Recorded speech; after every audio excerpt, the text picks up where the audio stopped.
am so excited for this. If you are excited, give me a thumbs up. Hello everyone and welcome back. Today I am talking about Disney and giving you all of my tips and advice on how to do Disney with a disability or a chronic illness. Giving you all of my tips and advice. Can't remember if I just said that, but anyway, I'm too excited.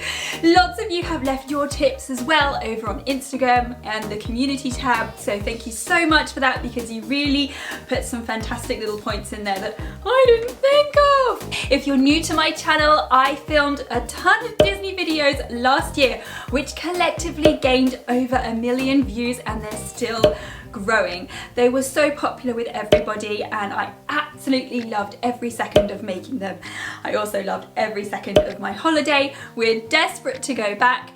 The world is beginning to open up again, and I know that Disneyland is beginning to open up over in America. Now, I am not talking about the restrictions or anything related to 2020, but what I will say is if you are looking for the latest updated information, I found Disney Food Blog to be a fantastic place for resources like that, or obviously you can check with the parks websites as well. So if that sounds like something you are interested in, give this video a thumbs up, take a screenshot, come on, take a screenshot, and share it on your socials because it really helps get the content out there to be seen. If you haven't seen my other Disney videos, what are you waiting for? I've done everything on the DAS Pass. I've done a video on all of the water parks, how to transfer on and off the rides. I haven't done Epcot and Hollywood Studios, but they're coming. So make sure to subscribe so you don't miss it. Sorry to interrupt your viewing pleasure, but make sure to stay till the very end because there is a little bit of a surprise for you. Okay, so my first tip is to plan. And I know that might sound like you're taking the fun out of Disney, but honestly, you will thank me for it. I planned everything. I watched videos. Disney Food Blog is amazing. Working out what to do, where to go and how it all works. I wrote out a little timetable of what parks we were visiting on what day. I also made sure to schedule in rest days or rest mornings and rest afternoons. Talk a little bit more about that later on in the video. What I made sure is when you get fast passes, if you're eligible for them, information on the fast passes is a little bit sketchy, but Disney Food Blog have some amazing videos on that. If you are eligible for fast passes, I booked those in advance and I made sure to visualize where the rides were on the map, so we weren't going from one end of the park on one fast pass all the way to the other end of the park on another fast pass. That is where my brother-in-law came in so handy because he has been to Disney many times from a very young age, so he knows it like the back of his hand. So there is something called the DAS Pass, which is the Disability Access Service. Now the DAS Pass enables you to book a time slot for a ride so that you don't have to queue. You have a disability or a chronic illness and queuing is something you are unable to do. So what my brother-in-law was amazing at was timing things out so that we would book a fast pass for one ride and then I would be able to go and book a DAS pass for a ride nearby. So he was amazing at booking all of those in. One of the questions that I had was, where is the DAS pass entrance to rides? And it is usually the same as the fast pass entrance. If it isn't, I can't think of any rides off the top of my head, but if it isn't, there will be a cast member at the fast pass entrance who will help you round. Now to get your DAS pass, you have to go to guest services. You can go to guest services in any of the parks to get your DAS pass. We got our DAS pass from the Magic Kingdom because obviously the first day at Disney, I had to go to the Magic Kingdom. However, getting a DAS pass at the Magic Kingdom can be one of the busiest parks to go to. So if you are a regular at Disney and it doesn't seem to matter to you so much if you were to go to Animal Kingdom on your first day or Hollywood Studios on your first day, it's a great idea to go to one of the quieter parks for guest services to get your DAS pass. I have a whole video on that. It's really useful. It's got so much valuable information on it, so make sure you go and check that out. It shows me getting the DAS pass in real time. I definitely could not have done Disney the way that we did without a DAS pass. So as you know, if you have seen my videos, we stayed on Disney property. We stayed at the Caribbean Beach Resort Hotel and it was absolutely fantastic. I have a whole tour guide there showing you the disabled facilities that they had, and I also have a room tour as well. It was spotlessly clean. I could not fault it. And myself and many others highly recommend that if you're able to stay on Disney property, if you have a disability or use a wheelchair, it is an absolute godsend. Why? I will tell you why. Because it's not that far from all of the different parks. Also, there are free buses to and from the hotels which run very, very regularly. They are completely wheelchair accessible. You stay in your wheelchair so you don't have to keep transferring. So no matter what time of day, if you just want to quickly head back to your hotel because you need to rest or for whatever reason, you can just hop on a bus and either go back to your hotel or even go to the different parks as well. If you're in England right now, it might seem hard to imagine, but Disney is hot. Hot, hot, hot. We went in May, June, and it was pretty much knocking on 40 degrees centigrade every day. I was not complaining. I did not complain once because I love the heat. My body thrives in it. My bones warm up and I don't have as much pain, and I absolutely loved it. However, I know that for some people with chronic illnesses or disabilities, that might actually cause you to flare up and cause some of your symptoms to be a lot worse. So if that is you, I would highly recommend that you take breaks in air-conditioned rooms. You can actually visit the first aid rooms and have a break or a rest in there.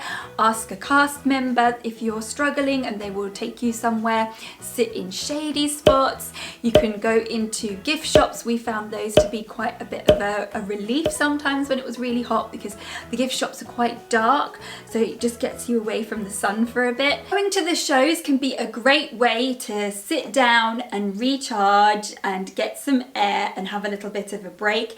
We absolutely adored the Beauty and the Beast show, and we loved the Indiana Jones show as well. It was almost 40 degrees that day and we did seem to cool down quite a lot watching the Indiana Jones. The Mermaid show at Hollywood Studios was fantastic because that's all inside. It's nice and dark and really cool as well. So make sure you factor in if you need a break but you don't really want to like completely break, you can go and see a show. Someone told me that there are quiet rooms where you can go to recharge, go somewhere a bit quiet and a bit cool. I'm not sure where they are, but I'm sure if you ask a cast member they will be able to help you. They also have first aid rooms, so if you have any medical equipment that you need, but you don't need it on your person all the time, they will be happy to hold on to that for you. You're also able to go and to the first aid rooms if you need to administer any medications as well. Or you could always go and sit down inside and have something to eat as well. But taking breaks is a really good idea. Did we take breaks? No. I'm so tired, I can't talk. We have had a full-on non-stop day at Disney Magic Kingdom today. Something I do remember talking about is planning the types of rides you are visiting throughout the day. So I would highly recommend that if your good times of days are sort of in the morning at the beginning of the day and then you get a bit more painful and tired towards the end of the day, I would highly recommend that you visit the bigger, faster, thrill-seeking rides first. Take the hike with Space Mountain time! Supervise children at all times. And remember, we're just waiting for Space Mountain now, and that was quite a hike up here, so there's something definitely to bear in mind. And also it was quite steep as well, so we're just going to wait and see what the transfer is like. That was pretty wild. Now it's bedtime. We're going to do the hike out here. It's a pretty long hike. Something though, just a pro tip for you, that it is really late at night. It's like 10, maybe past 10 o'clock, and I'm getting really tired. And I would recommend, if you've got sort of like hypermobility and things like that, that you don't go on faster rides when you're tired, because when your muscles are fatigued as well and you're being thrown around, it really makes it even more tiring, if that makes sense. So make sure that you do the fast, thrilling rides earlier on in the day, and then sort of, you know, filter them down to something a little bit more like the Pirates of the Caribbean at the end of the day, which is a nice, slow and gentle ride. What do you do with your wheelchair or mobility aid when you are going on the rides? Now, I can understand how you would feel a little bit anxious to leave those behind, but honestly, I did not feel anxious at all in leaving my wheelchair. I had full trust in the cast members. What they will do is they will help you onto the ride, and then they'll take your wheelchair and they will either leave it you know, where you got on, or if you get off at a different point, they will take your wheelchair round to meet you. Someone has got eyes on your wheelchair, so I never felt worried about leaving my wheelchair. If toileting can be an issue for you for whatever reason, make sure you find out how long the ride is going to be, how long the wait is possibly going to be, and also how long the shows and parades are going to be, because you might want to think about going before you get on the ride or factoring in your restroom stops, if you get my drift. Disney is amazing and it is so full on, but know your limitations and you don't have to prove yourself. Make sure you pace yourself. Okay. Let's be close. So we've been at the water park all day and it's blaring hot in the sun and it's been gorgeous, but we are all so exhausted from all the excitement for the past 2 weeks. Don't prove, you gotta pace. That can be your motto, because if you do it all and go in hard on the first day, you might ruin yourself for 2 days. Whereas if you had done it a bit slowly, you could have done a little bit, little and often, you know what I mean? Little and often. If you do want to have a chill day, going to Disney Springs is a great opportunity just to have a little slower paced, look around some shops. The world of Disney is amazing. There's also a Christmas shop as well. So many cool things to have a look at, but it's a lot more chilled. And then you can go back to your hotel and just chill out for a while and have a nice rest day. Maybe go out in the evening. We definitely had a couple of chilled days for sure. Now, I know I've mentioned the heat before, but make sure you do your research on the time of year that you're going. If the heat is not your thing, you might want to avoid the hottest months, because my God, was Disney hot in May. But it can be interchangeable, nothing is guaranteed. So make sure you bear that in mind. Also, if you go off season when it is a bit cooler, it could be a bit cheaper as well. Guys, as you know, my whole channel is dedicated to wheelchair lifestyle, and using a wheelchair or a mobility aid is nothing to be ashamed. And in actual fact, it makes my life so much easier and more comfortable. So if you are an ambulatory user, know your limitations, as I said, and if you need to use a wheelchair, use it. It will really save you in the long run, and it will make you enjoy your Disney experience a lot more. If you think you might need to hire a wheelchair or a scooter, do it, because it's really going to benefit you in the long run. There's no shame. What would be a shame is if you were to hurt yourself or you were in so much pain you weren't able to enjoy your experience. Just hydrate. You can get water for free on Disney property. I'm not sure what the situation is right now, but yeah, there is water available. To be honest, don't be afraid to ask. The cast members I found to be absolutely fantastic. It's Disney. They want you to have the best time ever, and they will do all they can to help you. Another great tip that I have heard, and I did do it myself as well, is when you go on Main Street, all of the shops to the side of it are all connected, so you can go in one side and go all the way down Main Street inside and then come out the other end. That is so good because it's air conditioned. You can get away from the crowd as well, so it's almost like a little quick getaway, especially when people are coming out of the crowds at night from the fireworks. I have to say, I was quite impressed with how Disney had it set up for exiting the park. I was really worried that it would just be like a free for all and everyone would just be cramped in and you'd just be trying to get out and there would be a bottleneck, but there wasn't at all. I felt very in control, I felt very relaxed walking through. There was lots and lots of space either side and we were able to walk straight out of the park without feeling anxious at all. Those were my tips for the park. I hope that they were useful. It's been lovely to take a trip down memory lane and have a look at some of the old footage as well. If you have any questions or any tips on doing Disney with a disability, drop them down below. Don't forget to give this video a thumbs up, subscribe for more because I'm really looking forward to more Disney videos for you, and I look forward to seeing you in my next one. Bye! And so our journey comes to an end, but yours continues on. Grab hold of your dreams and make them come true.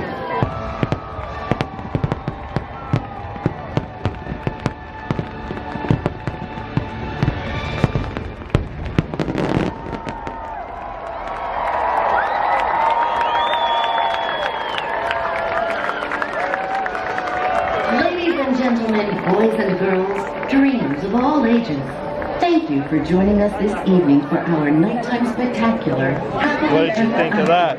Presented by Please enjoy the rest of the What do you think of that, Daisy? What do you think of that, Daisy? Daisy? Daisy?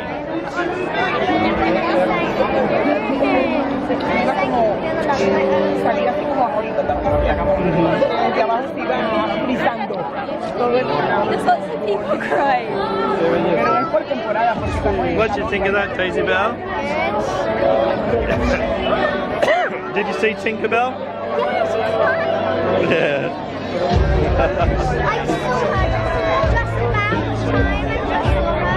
I saw her come straight from the castle. I've got it all. She came straight from the castle and flew down. Wait, was it like a Real Tinkerbell. No, like, was it a real person? Might have been. Yeah, I think it was.